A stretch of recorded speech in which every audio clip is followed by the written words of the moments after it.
Hi, everybody. Welcome to Valiant Effort, Episode 10. I'm Josh. And I'm Nick. The name of this episode is Planet Death. We made it 10 episodes. Is this really? This is the 10th one. I'm pretty excited about that. Double digits. We are now double digits, and I'd like to make note of the music change that I did. What'd you think of that? You made a music change? I did. Oh, that. Even though I haven't decided what I'm going to do yet, I know that I'm going to do a music change. So because we're at 10. Every 10 episodes, you're going to change it? Maybe. We're through 2 cycles. It's a little bit time for a little bit of a change. Yeah. So. Well, it was fantastic. I hope so. Music. Yep. In vague news this week, I now know who the person who died is. Yeah, and you gave me a clue as to which series. Series? Yes. Yeah. Series it's in. I did give you a clue. So, I'm pretty sure it's in Harbinger. But we're not there yet. So, I have faith it's in Harbinger. You have faith it's in Harbinger? Yes. Jesus' faith. So, if you're a listener and you're upset, don't email us about it because Nick reads the emails. You can tweet us about it because Nick doesn't know what Twitter is. Not really. I do not have a Twitter account, and when we started a Twitter account, I still can't figure out how to run the thing, so I just let Josh do it. We're about to get our 600th follower. Really? Yeah. Does that blow your mind? Pretty cool. I didn't think that we'd have 100, so I think as 600 of this moment, we are 4 away from that. So. Wow, really? Yeah. And I'd also like to apologize. I'm going to say this in advance while recording this, but when this comes out, the time has already passed. I'd like to apologize in advance for not having the episode up last week because I was on jury duty all last week, and therefore I'd had no time to edit the episodes, and that really pushed me back. This weekend, by the way, I'm going to Hartford Comic Con, and next episode I'll try to have like a little report about it. The Vine invasion fleet has arrived. Aric and Commander Trill battle each other in the skies above Manhattan. When it looks like he's about to be defeated, Trill shows Aric that Gafty is still alive. After defeating Trill, Aric has the armor bond with Gafty to heal him. Gafty is unable to control himself in the armor and attacks Aric. Gafty eventually regains his senses, flies into space, and sacrifices himself to destroy the Vine invasion fleet. Aric travels to Loam to exact vengeance on the Vine. When Aric arrives on Loam, he begins his attack. He is reunited with the Vine priest who witnessed Shanhara bond with Aric. The priest reveals that there are Visigoths on Loam. Aric confirms the priest's claims and then launches attack on one of the major cities on Loam. Aric is separated from his armor, but he is rescued by a Vine soldier and brought to the Visigoth encampment. The Vine Council order the eradication of all the humans on Loam. Aric regains control of Shanhara and intercepts the armies of Loam. After a fierce battle, the Vine retreat. Aric assembles an army comprised of all the alien races the Vine has enslaved. He launches an attack on the capital city on Loam. Aric kills the Vine ruling council and the rest of the Vine surrender. Aric places the priest in charge of Loam and then returns to Earth with the enslaved humans.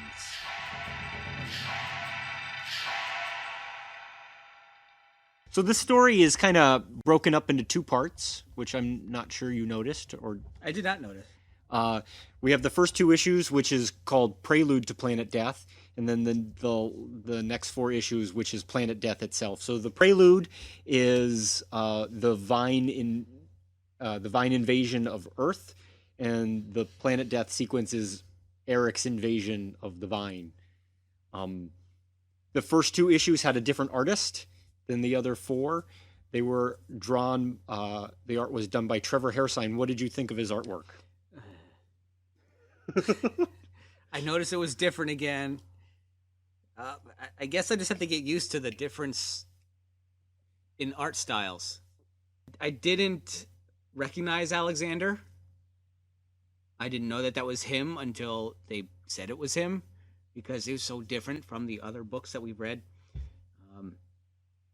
But I thought Aric looked kind of cool. Trevor Hairsine has a very gritty style. There's lots of extra lines, and everything looks kind of dirty and scattered. I got to admit, I'm not a fan of his artwork, and I'm gonna ruin it for some of the listeners out there because I know that there are some people who like his artwork, but it just doesn't work for me. My wife Karen and I, we have a cat. His name is Sid.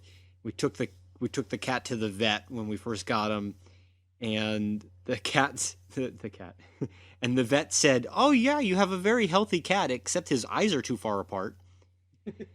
And why would you say that to us? You ruined our kitty cat. Why did you say that? All of Trevor Hairsine's artwork, everybody's eyes are too far apart. Yeah. There's like these huge spaces between where the nose is. The eyes are so tiny, they're round. Eyes are not that round. And they just look so weird, and I just can't. I saw that with Alexander. Yeah, I'm not into it. His people, he sometimes had some of his limbs, the anatomy of the people, sometimes the limbs are longer than they should be, and necks are not always right. It's just not for me. Story-wise, Robert Venditti is still writing this book. I liked the first issue. In particular, I was surprised by the return of Gafty. As was I. So I've been leading you on, making you think that Gafty's dead. Yes. I've mentioned a couple times since you talked about his death that he's dead. Yes. On purpose. Yes, because you're punk. And now he's back, and now he's dead again. Yeah. Yeah. That's not fair. Were you happy to see Gafty back? Yeah, I was happy to see. I didn't know it was Gafty. I was like, oh, is this some random guy that just a nameless guy that's getting his brain poked and prodded? Yeah, we saw a lot of brain. Yeah. I just thought it was an unknown person from the last book that they wanted to bring back to try to interrogate. And then it turns out to be Gafty. And while I'm happy he's still alive, I have questions. Okay. Especially since you said last episode that when someone dies, they're dead for good. Well, you lied, because he's back. But the aliens then said later on that they kept him alive before he died. But we just didn't know that. I guess we never saw a body. No, we never saw a body. It wasn't confirmed in my own rules of death when it comes to comics and animation like this.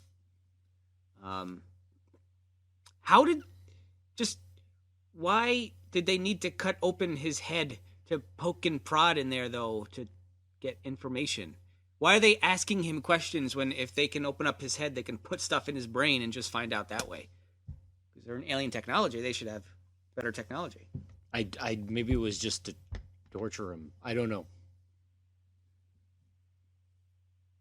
Can you feel anything in your brain? I've never had brain surgery, so I would think so. I don't know. Do you have pain receptors in your brain? I would hope so. One could argue that your brain feels more than any other part of your body, since that's where our feelings come from. How is the entire back of his skull just opened up and he's not dead? You scalp somebody and they're dead. Well, you said that the alien technology should be able to read his thoughts. Maybe all the alien technology can do is preserve him while his head is split open. Wouldn't dirt and stuff get in there? Yeah, I know. I mean, they don't have him in the cleanest room. Pieces of paper just flying into his brain. Gafty is back.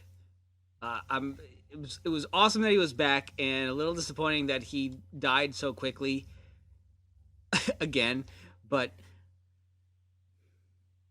I didn't really foresee him sticking around for too much longer after he was back alive. So it is, because his brain was exposed. Yeah, because his brain was exposed. No, well, Shanhara healed him, so he was back to normal again, right? Maybe. I guess we never did see that. I have theories on that. How did he die, though, from that barrage of missiles or whatever the Vine sent at him? How was he killed by that when that would not kill Aric? I think you're reading the panel wrong. I don't think that they were shooting things at him. I think he was shooting energy at them. Oh. But just, so how does he die from shooting out energy? Oh. Never mind. Never mind. Okay, question cleared. Bummer, he's gone. He's just key up. That's it. Earlier in the book, Alexander said that he couldn't sense when the Vine were attacking, but he only felt a void. So does that mean that the null is on this? Zornium? Zornium, yes. The void. Is Zornium stored in his head? I think the void was not... I think the void was him not being able to communicate with his people. Is that some kind of foreshadowing, though, that he hears a void and there's maybe something? I don't know what that could mean, but maybe that means something later on. I think it's foreshadowing that his character is becoming useless. Foreshadowing in the real world, then. Orb Industries, this place comes out of nowhere. What is this place? Okay, so in the original Valiant universe, Orb Industries was a company that was run by the spider aliens, and Aric came from the past and he killed the spider aliens, so he made himself the CEO of Orb Industries. Weird. It was weird. It's weird having a guy who thinks like a king being a CEO of a company, and it never really worked for me. I never liked that aspect of the original series where he had to handle the day-to-day business of a company. I like that he's not the CEO of Orb Industries this time. I think that they just called the company Orb Industries as an homage to the original series, and it seems that's what Alexander's. He's the CEO of it. I'm not entirely sure, but I don't think it has any significance beyond being an homage. Okay, I didn't know if it was another part of the sect, because they're all over the place.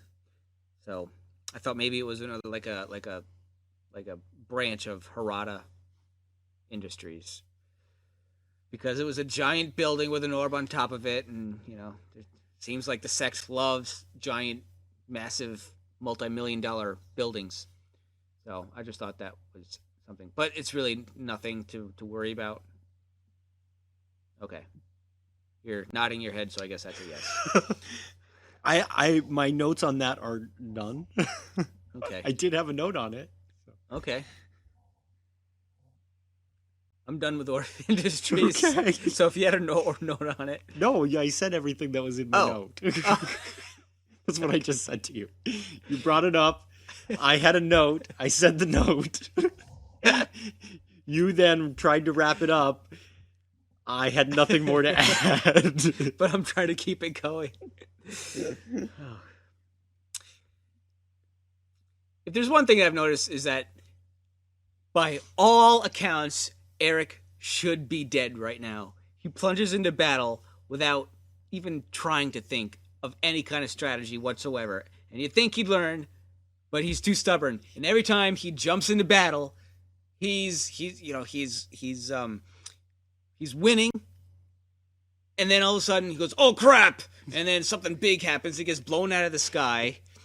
And he wins, of course, because nothing can really beat him. But maybe that's why he jumps into battle, because nothing can beat him. He doesn't really care anymore. Well, we saw when he was younger how he was very headstrong, and so that's part of his personality. And now add on top of that you have this armor that can do anything and is powerful. Why would you be afraid? That pretty much would make you feel immortal. Yeah, and he is. I mean, he is headstrong because he just goes at it every time. And I kind of like the consistency of the character in that way. Even Alexander's like, well, hold on, let's talk it through. But he just goes for it. That's a dangerous combination now that I'm thinking about it. Yeah. Someone who doesn't really think about much at all. He just kind of goes into whatever he plans on, has no fear of death, and feels like he can do anything he wants to. I could see someone like this starting to tumble down into the dark side. Good thing Robert Venditti is a good enough writer to know that. So he kind of keeps that in check, huh? Gotcha. If only you listeners could see the look on Josh's face. I'm not spoiling anything. I can speak only specifically about the Planet Death arc. Oh, man. All right. So in an attempt to save Gafty, Aric has the armor bond with him, and we see that the armor can bond with somebody else. To this point, we've only thought that the armor can bond with Aric. So now we know that the armor can bond with another human. So I wonder, can the armor only bond with humans? I was thinking the same thing, but then I started thinking, did it only bond with Gafty because Aric has a sort of relationship, I guess, with Shanhara, and therefore Shanhara will listen to what... So you think that he asked Shanhara to do it, and so Shanhara complied? Yes. Yeah. I'm wondering if that happened. Or... That's interesting. That's an interesting theory, yeah. I was also going the way that you were thinking, too, was Shanhara really made to bond with humans and not the Vine? Yeah. In the first, in the first arc, the first two arcs, we kind of were given the impression that Aric was special, that it bonded with him because he was special. And when the armor bonds with Gafty, when I first read it, I was like, oh, Eric's not as special now. I wonder what that's about. Yeah, that's a good point. So do we think that the Vine are incompatible, or are just the Vine that were chosen to try to bond with the armor, were just they incompatible? I'm still going with the Vine that were chosen were still incompatible. I'm not really sure yet what Shanhara can and cannot bond to. I still feel like it can bond to whatever it wants to, because it seems like it has a mind of its own. It can do what it wants to. It's just kind of going with Aric because Aric has such a strong personality and a very strong warrior, therefore it chose him. And didn't feel like any other of the Vine met up to his expectations. So I still feel like the Vine that were chosen were incompatible, and there still might be one out there. Interesting that you refer to the armor as a he. Interesting. I didn't even realize I did that either. I normally don't do things like that. Hey, in the second issue, did you see the bystander car crunch? Yes. That poor guy, he's sitting in his car. Yep. He's minding his own business, and all of a sudden Gafty throws a car on top of him. There's no way that guy survived. And did you also notice, well, not really notice, but the car that Gafty shoots at with the guy in it, he looks like Leonard Nimoy to me. Oh, yeah? Also, I noticed that Gafty's version of Shanhara is different than how Aric wears it. Yes. Gafty's version is very spiny and kind of hateful looking and very vengeful. So does Shanhara's shape take its form according to the user's subconscious? That's real interesting, too. That is a very good question that I don't necessarily know the answer to. That's a good observation. It's been another installment of Vague News. I thought that was a kind of a neat thing. Because the way that it was drawn, it kind of looked blurry. It's kind of hard for me to explain, but it was spiny and it had a whole bunch of just spikes on it. But it also looked like motion blurs. So that he was still kind of just sitting still, but I pictured motion blurs. I don't know why. I can't really describe it very well, but that's what I saw. Cool. I'm going to back up because I did make note of this as well, is when Aric was first introduced to Gafty, and Gafty's alive. He sees them all just dilapidated. Brains hanging out. Arm is down here, and he's more than half dead, basically. Aric is super excited. And then Aric, in order to save Gafty, he gives away his armor. He's like, here, take it. Give me back my friend. And, was it Trill? Was that Trill? Trill says, it doesn't matter. We're going to kill everybody, starting with Gafty. Kills him right then and there. And it's bad enough that Aric had to see Gafty die once when they did the rebellion. And now he has to watch him die again right in front of his eyes, just when he gets Gafty back. It almost seemed like Trill was hell-bent on pissing off Aric, just to get Shanhara back. And he's doing a good job at it, as if he is, because Aric just chucked him into the cars and just punched his face right in. Oh my god. That was funny. And then he's alive again. Gafty's back being alive, and then he dies again. Oh my god. This guy is almost like a cat. Only he's got 3 lives. 3 lives. So I felt that the invasion story ended very abruptly. You have all these ships. They're coming at Earth. They're launching soldiers down on the planet. And Gafty goes into space, and he turns into a giant fluorescent light, and that's it. The invasion's over.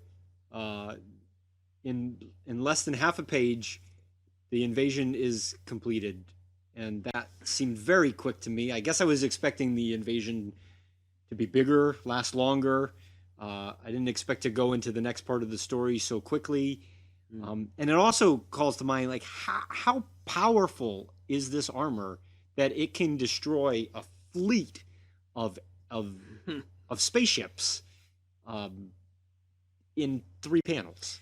Yeah, this armor is ridiculously strong. Scary strong. Yeah. And as we go on in this story, I start to wonder about that question you asked me a few episodes ago. Is the armor too strong? I'm starting to think. Well, I certainly too strong. I certainly felt that way. That a whole fleet of ships. Now, certainly there was a cost. The cost was a person's life. But to destroy an alien fleet for Gafty for 1 life it's too much.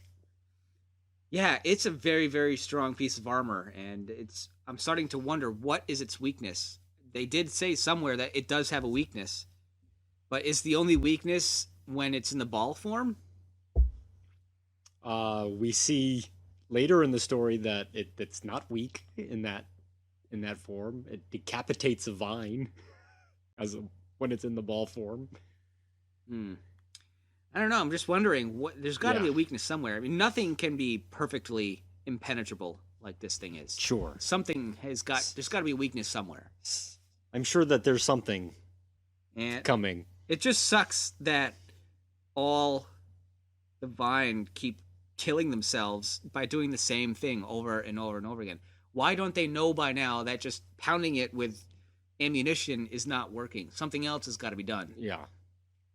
Did you feel that the invasion ended too abruptly? Yeah. You know what? I didn't even feel like the invasion started. Right. They seem to build it up for the last few books prior to this trade, and it's gone in the blink of an eye. I didn't even know what happened. I expected a lot more fight, a lot more battles, maybe around the world, because it seemed like the Vine were positioning themselves to just take out the entire Earth all in one attack. Therefore, why would they just attack one place? Why? So I was expecting a lot more, as you did, and I didn't. As I said, I didn't even know it started. On the last page of the second issue, we see Alexander. He picks something up. Yeah. It looks like a helmet. I'm not really sure what that was. I'm not either. I don't know what the significance to that was. And I say that as a reader who's up to issue 25 and hasn't seen that page come back yet. I read that page and I said, "What is he doing?" I haven't seen.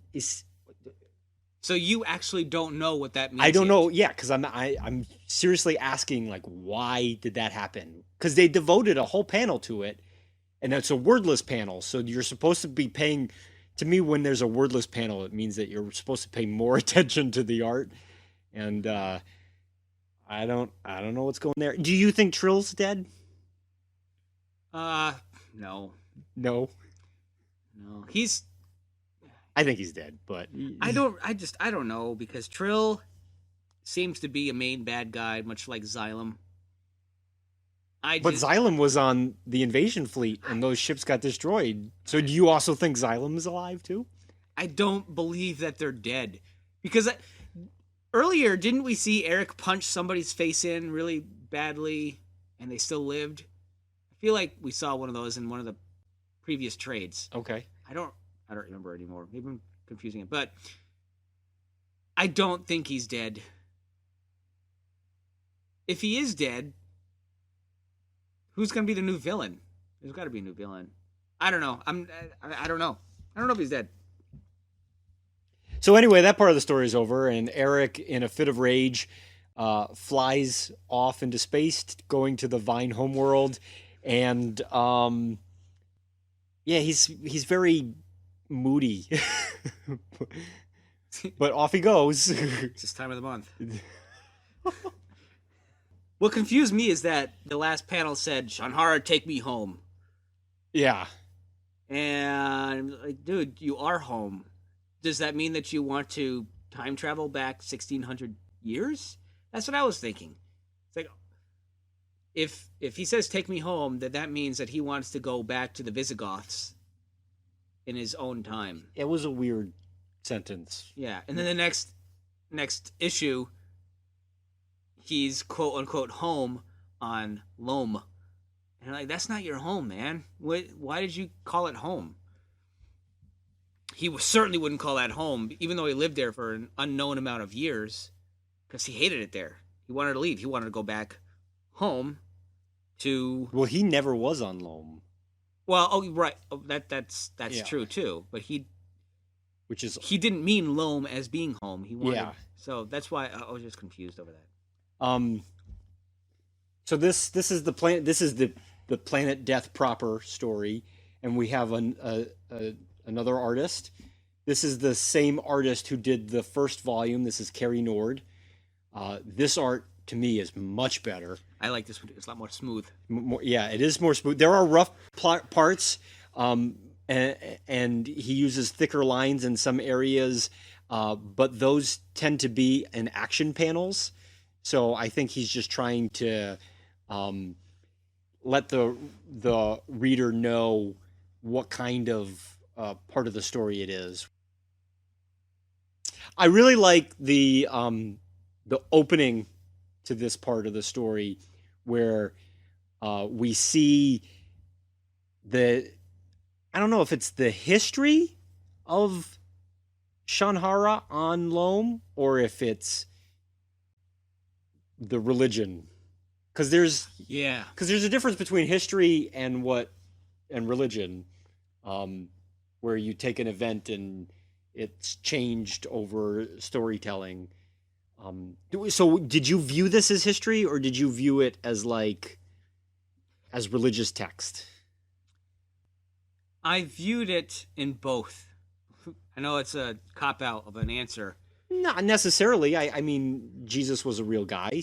Muhammad was a real guy. So they can be used as historical texts. Well, the story was being told by the priest, and the priest was clearly not around at that time. So it could have been real history, but it could have just been a legend that was told. Regardless, it does exist, so there's proof of it existing. But I feel, as the story went on, I felt that the story was exaggerated as religious text rather than what the true origins of Shanhara was.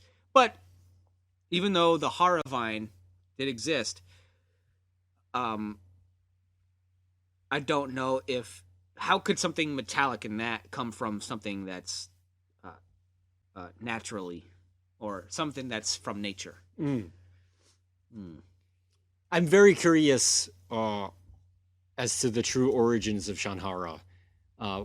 What's interesting about it? So let's pretend it's history for a moment.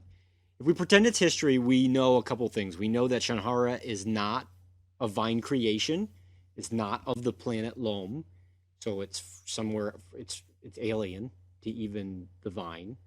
We know that a vine once wore it, so we know that vine can wear it. Maybe they can't now. I don't know. And there might be some significance to that. Maybe the vine are no longer worthy, or maybe Shanhara is done with their DNA.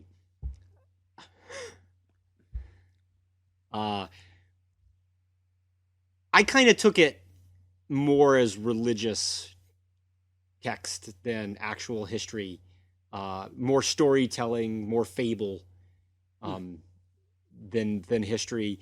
What I really liked about that scene is not necessarily the history that we're getting or the story that we're getting, but I liked the panels. There are he drew all the plant life like on the panels. Oh, it was beautiful. It was really well done. He must have spent a long time on that section. Yeah, I liked that section as well. Learning about the backstory, whether it's history or their religion, I did like the borders around each panel. It was very earthy and natural, and it fit well with the lore of Shanhara. But you know what else was really cool? The colors in that scene were also really cool, because the colors were different than the rest of the book, and it almost looked like stained glass. Yeah, it did. And you mention it. You know, in churches, the history of the religious texts are in the windows. You look in the windows. You have the stained glass. You can see important verses. I kind of viewed it like that because of the way it was colored. I thought the colorist, Moose Bauman, did the colors on this book. I thought he did a particularly good job in that section. So if we know that the armor was on Loam, why, I ask again, why did they take it off of Loam and go around space with it in their spaceship? I don't understand why that happened yet. Because they're idiots. Maybe we'll find that out. However, it was interesting to know now why they worship plants and why they're always planting things. Yeah. And not doing anything with them. That was a question I had for the last few books, which is now answered. And that was a big question of mine, and I'm glad that they answered that part. Cool. That one-page spread where Aric lands on the planet and there's a big explosion. Did you notice one of the buildings had the symbol, the symbol of the armor on it? I did not notice the Triforce, no. You didn't notice the Triforce? I was wondering if that building was a church. Oh. That would be very, very symbolic. Yeah, I don't know what that symbol means, so I thought it was neat that building had that symbol on it. It means you get another heart. Yeah.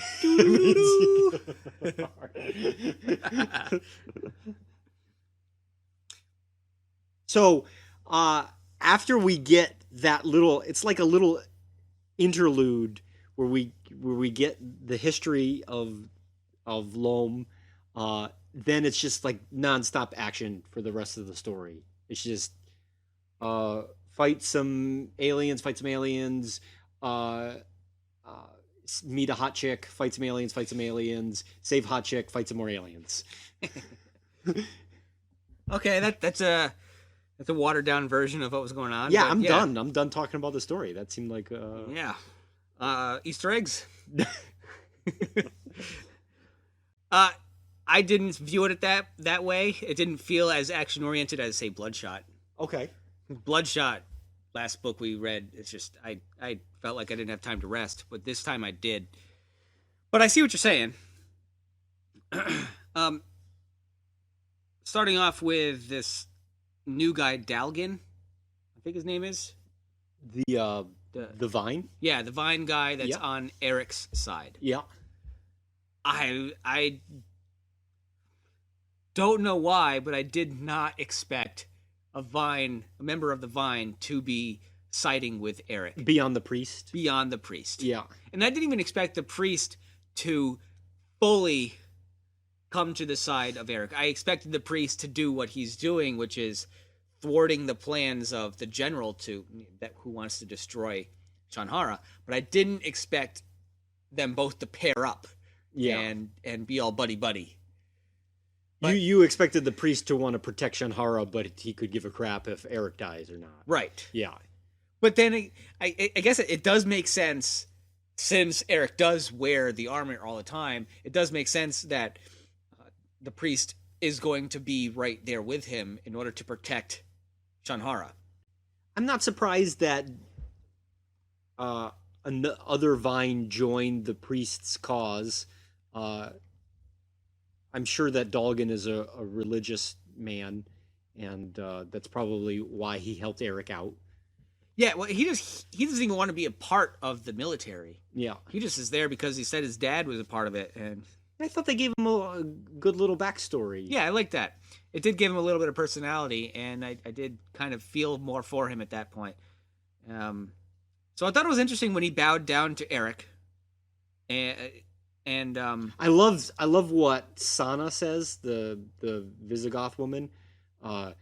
At that moment, she says, "They bow to you." Yeah. Who are you? Yeah, and he's talking in their speech without Shanhara, which I thought was pretty cool. I did not expect that. I thought that was a whole Shanhara thing, just translating for him.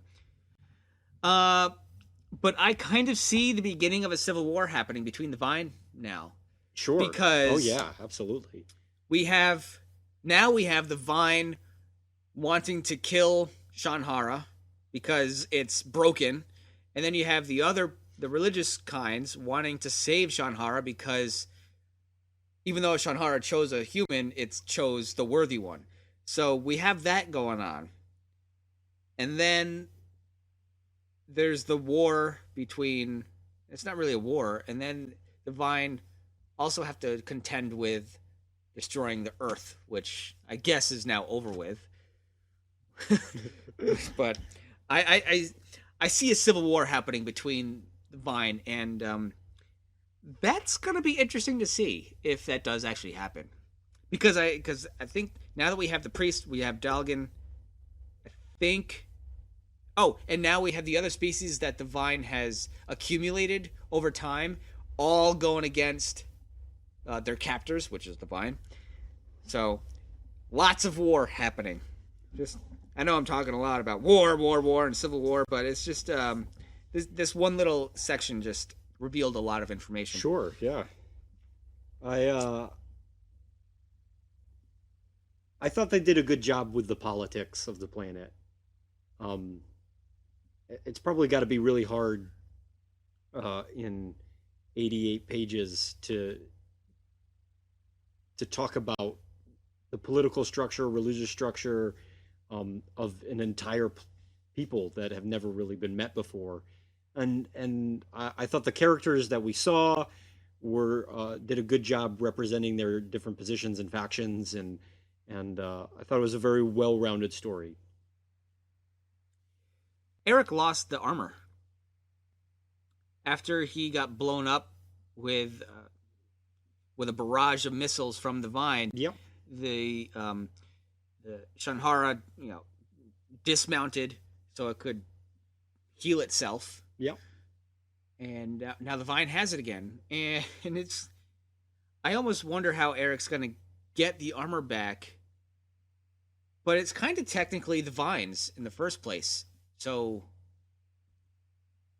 he's going to go steal something of theirs back. And we want him to steal it back. But the Vine is kind of not the bad guy in this case because they got their possession back. Yes. Their very important possession back. Their very important possession that they kind of want to destroy, but they can't destroy because they suck. The scene where he gets his armor back is one of my favorite in the story. First of all, how does he do it? I have to remember. Oh, yes, he calls with his hand. Shanhara, come back to me! So, that's the hand that he lost. Yep. So I find it very interesting that that's the hand he uses to call it back. Then Shanhara breaks out, decapitates a vine on its way out. Yeah. Which was gross. Lots of green everywhere. Then Aric, classic Aric, races into battle before he has Shanhara, races into battle against these gigantic wolf-class armors that he would not be able to defeat as a human being, and has no plan, jumps into midair, the armor comes back to him, lightning sword comes out immediately, and that was a great sequence. That's just putting a lot of hope in the fact that calling it with his hand worked. He's never done it before. How did he know that was going to happen? Yeah. It was... Well, that's him being headstrong. Yep. Can we talk about time dilation? Okay. So, these Visigoths and other humans on this planet, they're several generations old. They were presumably picked up at the same time that Aric was. Yeah. Okay, so let me see if I get this straight. The Vine came to Earth, picked up a bunch of humans, planted some of their own species on the planet. Then they went back to Loam, dropped some of the humans off, and then continued back into space with humans that they wanted to keep on the ship. The humans that they kept on the ship only had like 3 or 5 years go by, but the aliens on the planet had like 6 or 7 generations happen. Yeah. When the priest comes back to the planet, I mean, the planet's got to be different and more technologically advanced than when he had left. Oh, yeah. So how does all of that work? How does all of that time stuff work? I just can't wrap my brain around it. Plus, the Vine are able to communicate with each other through space. Does that mean they can also communicate with each other through time? Because they're having current conversations with each other, even though they're vast distances apart. And here's the thing that drives me the most crazy. When Aric returns to Earth, what's it going to be, another 1,600 years in the future? It's not. I'm going to tell you that right now. Spoiler. It's not another 1,600 years in the future. It's still the present. So how could that possibly be the case? Does any of that time stuff make sense? No. What are the answers? I don't have... Unless they figured out how to time travel, both forward and backward. Well, if that was the case, wouldn't Shanhara bring him home to... That's what I was wondering about. Like, what do you say, bring me home? Wouldn't he like to go back in time and just kick some Roman butt? Yeah, I'm sure he would. So anyway, that is my time dilation stuff. It's something that I had pondered for a brief moment, but didn't want to hurt my brain about it because it is confusing, and I think I'm going to answer it in the way that you answered one of my questions a few episodes ago, which is you're just kind of chalk it up to it being a comic book thing. Sci-fi being sci-fi. Yeah. All right, I'll get over it now that I had my rant. It is something that I wondered too, but I couldn't think about it too much otherwise. It would be like my nothing and something rant from last week. That was a good rant. My brain hurt after it. Did it? Yeah, like I had physical pain. So I needed to take a Tylenol. So okay, I'm on to book 5. Yeah. Aric is speaking with Sana right now, and he's claiming that he doesn't understand some of the words in her speech. What does he hear? Is it something that couldn't be translated in written speech, so it just needs to be assumed, or is it like she is speaking Latin and English together, kind of because Well, this is how I took it. When the Vine came to Earth, they didn't just take Visigoths. They took people from all over. So then they dumped all these humans on the planet, Loam. They had all these different disparate languages. So he may not be aware of Chinese and Japanese. And when you're a bunch of cultures with different languages and you come together, you create some kind of Esperanto thing. So my imagination is that it's some kind of amalgamation of languages. So then, is it just something that needs to be understood and the translation is happening as it's being written out? Because it can't really go blorga blaga blaga blaga burger, which is we as the reader were not witness to the different languages with those brackets. because it didn't have the brackets. Right. I think what's happening is Venditti is saying maybe he doesn't spend the energy to explain time dilation, but he is putting the effort into explaining why a bunch of different people from different parts of the world how they would speak in a couple generations. Much like the South Park episode of the Goobacks. Yes.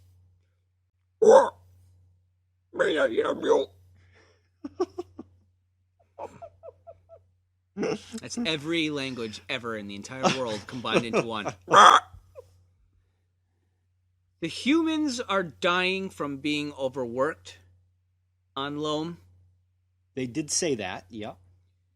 So this is a parallel to the legend of Shanhara that we heard about in Book 3, the religion versus history. If that's the case, then Aric is akin to that lone wanderer in that legend who stood at the base of the Hara vine. Yeah. You're saying that the vine have become the people that they once fought against. Yes. And the legend has basically come true because it did choose a lone warrior to go against the monsters who are killing that race. I'm sure that was not done by accident. I'm sure not as well. Good observation, though. Well, thank you. Aric also at one point said, an army does not march against one man alone. And he would not be saying that if he had Shanhara on. Because they would be going all against him and he'd take every single one of them out. There were several battles that took place. What was your favorite? My favorite was when he was defending the humans and he regained the Shanhara armor. Actually, I kind of like the Dr. Seuss one. I don't know what that means. It's in book 6. The fight in book 6, the coloring looks like a Dr. Seuss book. Oh, you're talking about with all the different alien races? Yeah, with all the different alien races. The way that everything is drawn and the purple and the green and the yellow just kind of looks like a Dr. Seuss drawing to me. And I did kind of like that battle because it was after Aric became Spartacus and got everybody against the Vine to fight against them. So I like that battle. That was a good one. Do you think we're going to see those alien races again? Those different alien races again? I hadn't thought about it, but I wouldn't be surprised if we do. So, he defeats the Vine who are in charge. He kills off the council. And he wants to bring his people back home. He leaves the priest in charge. The priest says to him, we'll call you if we need you. Yeah. Would you expect to see these characters again? Yep. Yep. That one line said, we're going to see them again. So, I do like how the priest said that he was going to return the different species to their planets. Yep. That was nice. This is where I can envision your civil war happening, though, is what happens to this planet after he leaves. Yeah. Because I'm sure that there are still people who are like, no, I'm not really happy that we just got decimated, and now you religious fanatics are in charge. And I was thinking the same thing, that I did see a civil war starting to happen at this point, because not everybody is going to be on board for abandoning what they've known all of their life. Yeah. And some turmoil is going to happen. So the horror plant seems to be alive. We see it bleeds, right? Yep. Do you think it can reproduce another armor? I had not thought of that either. I had not either until we just started talking, but can you imagine? If it did, then that would be an interesting battle between the two armors. Sure. It'd be a battle of wills rather than strength. You can just imagine like the entire fight just not taking out the entire world or planet or planets or even solar system. It would take like an entire galaxy. It would just take out the whole galaxy. I don't know. I like how Aric has found a friend in Dalgan. Yeah.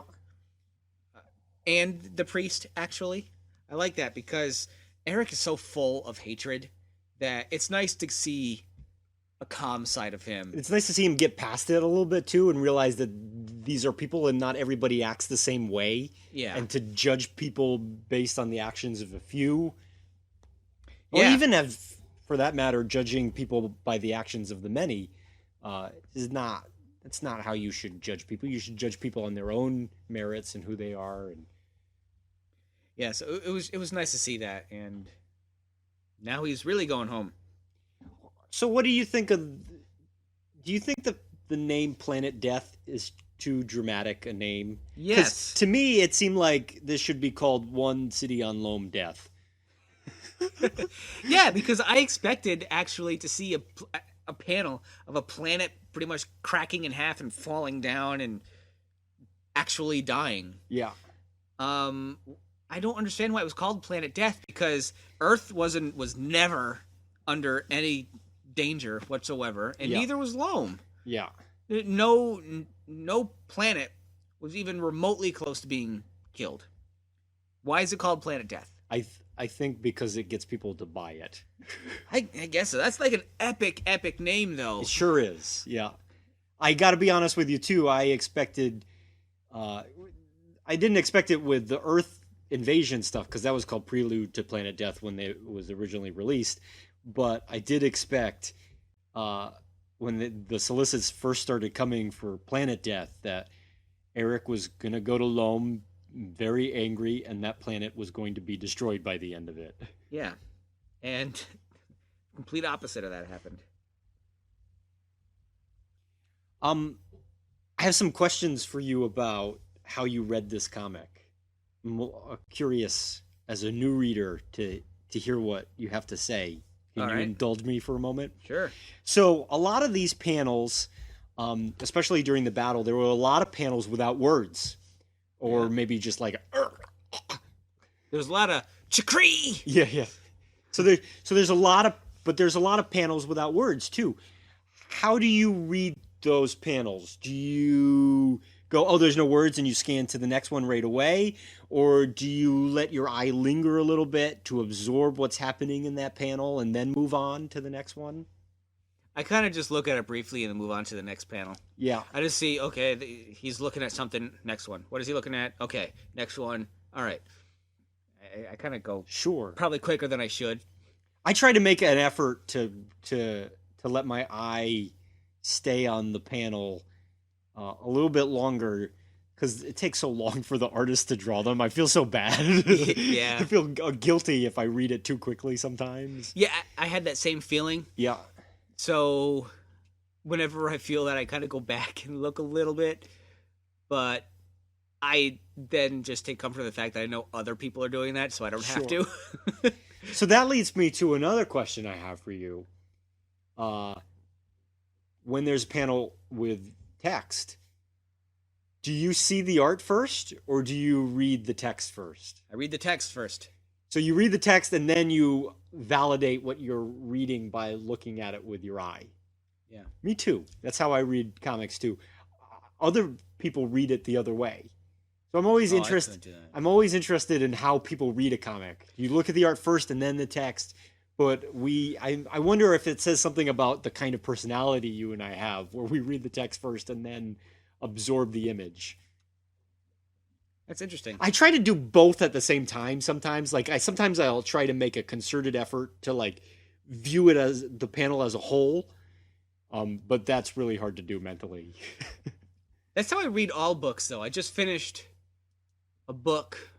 That's how you read books, regular books, by reading the words first and not the blank spaces. That's how I read normal books that have pictures inserted in the middle of the book. I see. Okay. I just finished a book, No Easy Day, about the first-hand account about killing Bin Laden. And there are pictures interspersed between 2 points in the book. And I didn't look at those pictures until after I finished the book. That's just what I do. I read first and then I look at the pictures. Cool. I don't know. Easter eggs? In issue number 9, which is the first issue in this volume, Alexander is on the phone with another vine, another human vine, who he's trying to communicate with again, and the name of that vine is Sven, S-V-E-N. This is a really cool Easter egg. So on the Valiant fans board, there was this joke that was made many years ago that on the cover of Psylords, one of the issues of Psylords, there was one of the spider aliens who was in the background. His name was Sven. And Sven kind of grew in legend as like this spider alien who didn't really want to be killing humans, and that he was really the nice spider alien, and it was kind of neat to watch his legend grow. And then you're reading this comic, and Robert Venditti, very much on purpose, made one of the vines named Sven. Hey, I'm paying attention to you guys on the fan boards. Or at least he's paying attention to Only the Valiant, the podcast, because they talk about Sven all the time. And I know that he pays attention to Only the Valiant because there's another moment that happened. So in the original series of X-O Manowar, towards the end, it got really bad. It was awful. The stories were really bad that were coming out. And there's this one line where Aric gets mad at this guy, and he says, as his like action catchphrase line, you know how sometimes there's bad lines in action movies. Yeah. So he goes, "Feel my power." So weak. So anyway, on Only the Valiant, they made fun of this. And Elvine, who's one of the guys on Only the Valiant, he signs off every episode with the phrase, "Feel my power." Yeah. So the scene in issue number 13, when Aric is trying to get the Shanhara back and he's reaching out with his hand, he says, "Feel my," and it's cut off. That is 100%. That has to be 100% done on purpose. Because I was actually curious as what he was supposed to say at that point. That's funny. I'm pretty sure the word is power.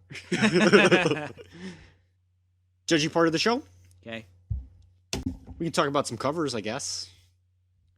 Yeah, I looked at the covers in the back of the book, and I was not really a fan of them. And then all of a sudden I turned the page, and I knew it. I knew which one was my favorite. It's the Metroid cover. So your favorite cover is X-O Man of War number 14, the 8-bit variant by Mr. Waite. It's Metroid. Yeah. I loved that game as a kid. I still love that game, the original one. And this is the very, very opening scene of Metroid. So Valiant did a series of 8-bit covers as variant covers to get people interested in the titles. And X-O Man of War got the Metroid cover, certainly. You're going to see in the coming volumes some other 8-bit covers coming up. Maybe you'll pick all of them. Yeah, there's a strong chance I will. But if there's one like Mega Man or something, I won't because I never played those games. I don't care about Mega Man. Sorry, Mega Man fans, don't care about Mega Man. Our friend Tyler has this t-shirt. No. Has this on a t-shirt. I met Mr. Waite at New York Comic Con. He signed this cover for me. It's a great cover. I love that cover. It's a great homage to Metroid. I am going to pick a different cover. I did not expect you to pick that one. My two favorites are the pull box variant to issue number 9, which is a Carrie Nord cover. The JPEG I sent you doesn't really do this cover justice. It's a beautiful cover done with watercolors, and it's an homage to a cover from the original Valiant universe, Magnus Robot Fighter cover. I also really like and Carrie Nord had a couple of really nice watercolor covers. It was kind of neat to see his artwork in a different way. I also like the regular cover to issue number 12. I'm not even going to attempt to pronounce this gentleman's name. Djurdjevic. All right. Good for you. This is the regular cover for number 12. It's a very nice cover. They were going to make a statue of it. I'm not sure if that's still in the works. It's very pretty. I don't know which my favorite of the two of them is. I'm going to go the Carrie Nord one because I like the other Carrie Nord ones too that are watercolors. He did the 1 in 20 variant for number 10, and he did the pull box variant for number 11. I think they're very pretty. So that's the one I'm going to go with. Did you like this book? Yeah, it was all right. Not my favorite.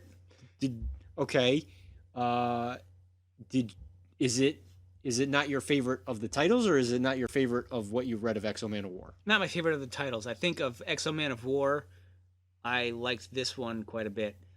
You liked it more than the Ninjak story, which you seem to dig. Yeah, the Ninjak story was good too. Oh man, I really liked the backstory. That was one of my favorite stories in this whole thing. Those 8 pages of yeah, they're really great.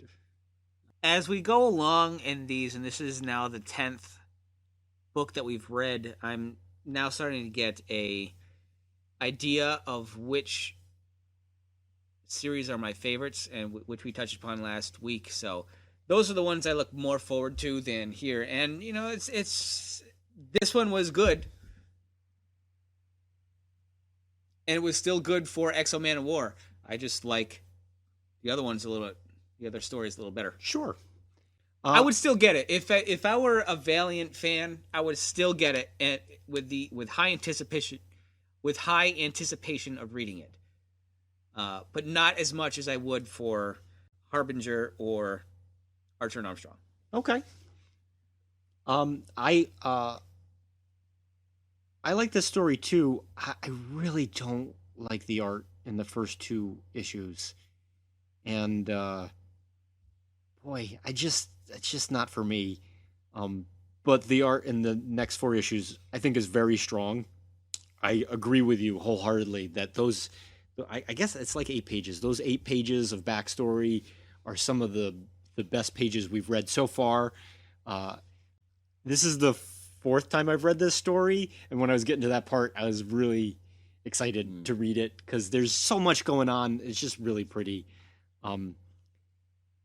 This is the only volume so far that's been released that has 6 issues in it, and that is, for the price point of $15, is great. And so I recommend this story very much. I think I like the Ninjak story better than this, but not by much. Yeah, I'm not sure. I have to read another Ninjak in order to figure that out. Well, he'll come back. I'm sure he will. And so will Exo Man of War. He'll come back too. Okay. With a bunch of Visigoths on his ship. ready to battle the Romans in present time. No. Volume 4 is called Time Dilation? ? Oh.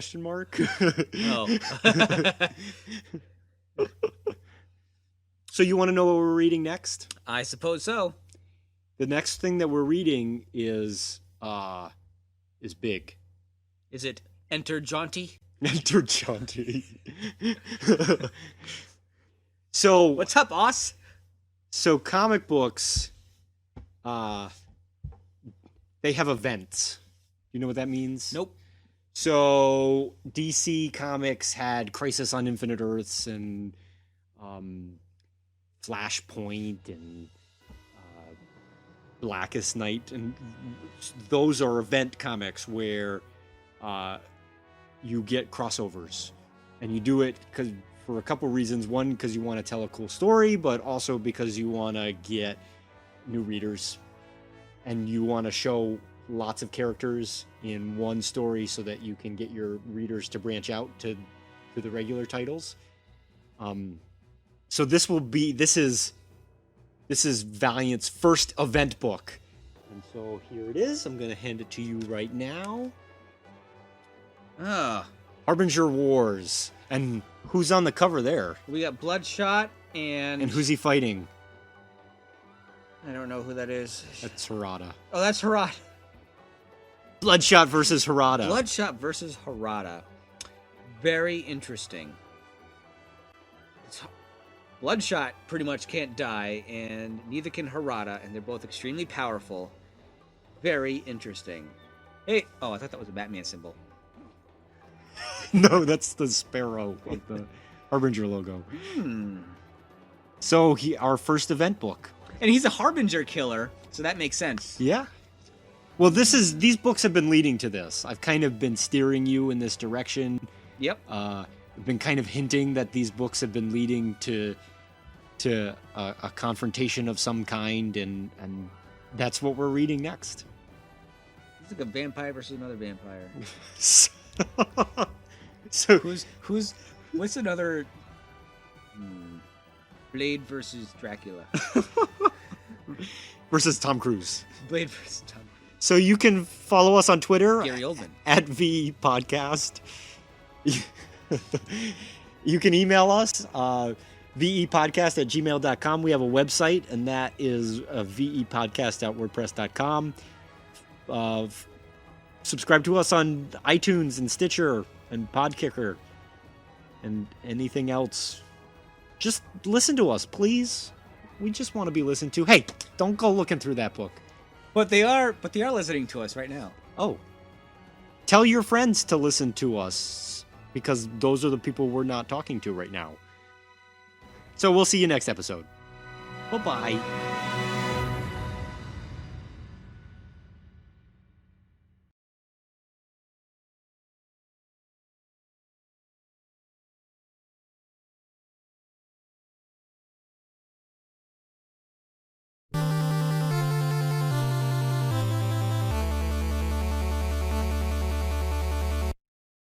It would be like my nothing and something rant from last week. That was a good rant. I like that. Yeah. My brain hurt after it. Did it? Yeah, like I had physical pain. I needed to take a Midol. So you're on your time month too. I did not mean to say Midol. I don't know why I said that. Apparently, it's just caffeine, really. Yeah. So I needed to take a Tylenol. I'm just saying, I needed to take a Tylenol. Whatever you want to do with that sentence. Don't get me angry this week. Otherwise.